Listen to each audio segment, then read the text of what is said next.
Hello বন্ধুরা, আমাদের চ্যানেলে আপনাদের স্বাগতম। আর এই চ্যানেলে আমাদের ভিডিও যারা প্রথমবার দেখছেন তাদেরকে অসংখ্য অসংখ্য ধন্যবাদ। বন্ধুরা, এই মুহূর্তে একটি দুর্দান্ত এবং গুরুত্বপূর্ণ আপডেট পাওয়া যাচ্ছে। সেটা হলো সম্প্রতি সুপ্রিম কোর্টের এক নতুন নির্দেশিকা সামনে এসেছে, যেখানে দেশের সর্বোচ্চ আদালত মামলার শুনানি স্থগিত বা মুলতবি করার জন্য কিছু কঠোর নিয়ম চালু করেছে। এই নতুন নিয়মগুলি কার্যকর হলে ডিএ মামলার মতো একাধিক মামলার দীর্ঘসূত্রিতা এড়ানো যাবে বলে মনে করা হচ্ছে।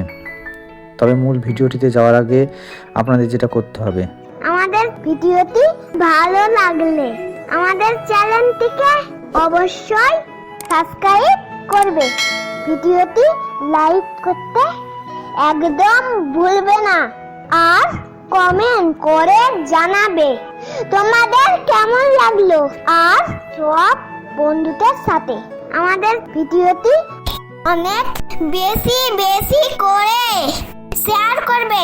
তবে চলুন বেশি কথা না বাড়িয়ে আমাদের ভিডিওটা শুরু করা যাক। ডিএ মামলা নিয়ে টানাপোড়েন অব্যাহত।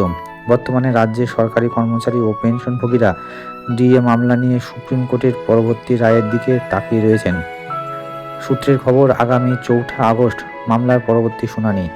তার আগে সুপ্রিম কোর্টের তরফে যা আপডেট সামনে আসছে তাতে রাজ্য সরকারের চাপ কিছুটা বাড়ল বলেই মনে করা হচ্ছে।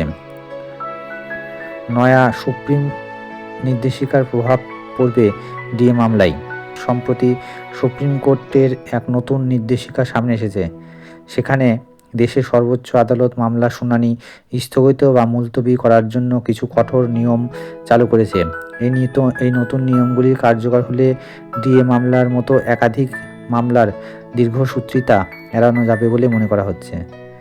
সুপ্রিম নির্দেশিকা আশার আলো। শীর্ষ আদালতের নির্দেশিকায় বলা হয়েছে, এখন থেকে কোনো মামলার শুনানি স্থগিত করতে হলে বিরোধী পক্ষের আইনজীবী বা দলের সম্মতির প্রয়োজন পড়বে।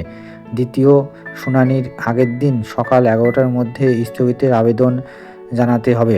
আবেদনের সময় নির্দিষ্ট কারণ দেখাতে হবে।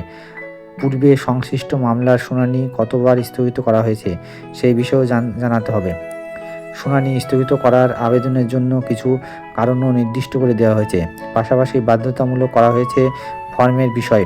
শীর্ষ আদালতের তরফে একটি নির্দিষ্ট ফর্ম জারি করেছে, যা শুনানি স্থগিতের আবেদনের ক্ষেত্রে বাধ্যতামূলক পূরণ করতে হবে। সুপ্রিম কোর্টের এই নয়া নির্দেশিকা সামনে আসতেই ডিএ মামলা নিয়ে আশার আলো দেখছেন সরকারি কর্মীরা। সরকারি কর্মীদের মনে আশঙ্কা রয়েছে, আগামী 4 আগস্ট ডিএ মামলার শুনানি হবে নাকি ফের একবার পিছিয়ে যাবে শুনানি, দীর্ঘ হবে আইনি লড়াই। তবে এই আশঙ্কার মাঝেই সুপ্রিম কোর্টের নয়া নির্দেশিকা সামনে আসতে কিছুটা স্বস্তিতে সরকারি কর্মচারীরা। তাদের আশা, পরবর্তী শুনানিতেই ডিএ নিয়ে স্পষ্ট নির্দেশ আসবে তাদের সামনে। প্রসঙ্গত উল্লেখ্য, গত 2.5 বছর সুপ্রিম কোর্টে ডিএ মামলার শুনানি পিছিয়ে গিয়েছিল।